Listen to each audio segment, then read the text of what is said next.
अस्सलामु अलैकुम वरहमतुल्लाहि वबरकातुहू। जज़ल्लाहु अन्ना सय्यिदना मुहम्मद अम्मा हुआ आलहू। जिन हज़रात ने मेरे चैनल को सब्सक्राइब नहीं किया वो चैनल को सब्सक्राइब कर दें ताकि हर नई आने वाली वीडियो आप तक पहुंच सके। बिस्मिल्लाहिर्रहमानिर्रहीम। आज मैं सूरत बकरा की आखिरी दो आयातों की फजीलत के बारे में बताऊंगा। सूरत बकरा की आखिरी दो आयातें जिस घर में रोज़ाना मुतवातिर पढ़ी जाएंगी उस घर में शैतान दाखिल नहीं हो सकता।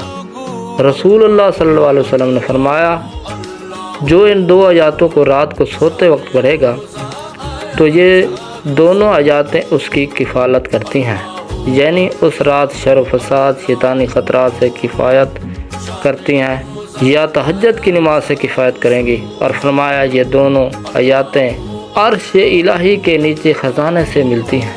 इसको सीखो और अपनी बीवी बच्चों को सिखाओ और नमाज में पढ़ा करो। अस्सलामु अलैकुम वरहमतुल्लाहि वबरकातुहू।